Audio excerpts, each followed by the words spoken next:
Bonjour et bienvenue sur notre chaîne.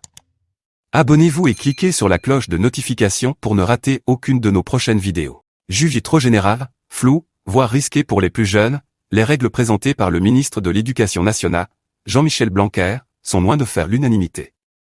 Peut mieux faire. C'est en résumé l'appréciation des syndicats enseignants, qui ont réagi à la décision du ministre de l'Éducation nationale, Jean-Michel Blanquer, de faire appliquer le niveau 2 sur 4 du protocole sanitaire dans la quasi-totalité des établissements scolaires, dès le 2 septembre. Champ d'application, seuil d'alerte, sortie scolaire. À 10 jours de la rentrée scolaire, France Info vous résume les principaux points de friction. Hormis en Outre-mer, et notamment en Guadeloupe, en Martinique et en Guyane, où des mesures spécifiques seront prises dans les prochains jours, les règles seront donc les mêmes à la rentrée dans l'ensemble de l'Hexagone ainsi qu'en Corse. Un régime commun qui interpelle dans le monde enseignant, alors que la 4e vague épidémique du Covid-19 frappe certaines régions plus que d'autres. Niveau 2 pour toute la métropole alors que les taux d'incidence vont de 56 en Creuse à 680 dans les Bouches-du-Rhône, remarquait ainsi une directrice d'école primaire en Occitanie, interrogée ce dimanche par Le Parisien. Pour certains syndicats, les consignes sanitaires devraient pouvoir être durcies dans les zones les plus touchées. Le protocole niveau 2 dit pas de masque en extérieur, notamment dans les cours de récréation, a pointé sur France Info Ghislaine David, co-secrétaire général du SNUIPPFSU, syndicat majoritaire des professeurs des écoles.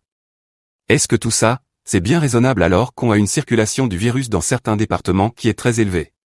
D'autant que les conditions de passage entre les différents échelons du protocole sanitaire n'ont pas été précisées par le ministre de l'Éducation. Je regrette qu'il n'y ait pas de seuil permettant de dire à quel taux d'incidence correspond le niveau 2 et à quel moment on passerait au niveau 3, a pour sa part réagi Sophie Vénétité, du SNES-FSU, dans Le Parisien. L'inquiétude porte notamment sur les élèves de maternelle et de primaire, âgés de moins de 12 ans. Ces enfants ne sont pour le moment pas concernés par la campagne de vaccination contre le Covid-19. Ces élèves sont pourtant loin d'être préservés du virus, comme l'a rappelé sur France Info Ghislaine David, du SNUIPPFSU, le variant Delta circule beaucoup, la contamination est importante et le taux d'incidence auprès des moins de 10 ans est très important.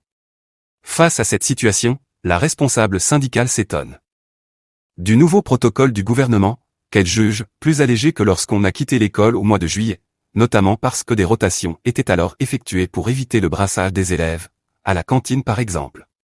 C'est le moment où les enfants vont le plus se contaminer parce qu'effectivement, ils n'auront pas de masque.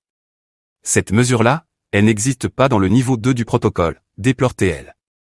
Une règle restera néanmoins aussi stricte que l'année dernière, y compris en maternelle et en primaire. Une classe devra obligatoirement être fermée et le premier cas de Covid-19 identifié, avec une bascule immédiate des apprentissages en distanciel. Levez le pouce si ça vous a plu et partagez la vidéo. Laissez-nous en commentaire ce que vous en pensez.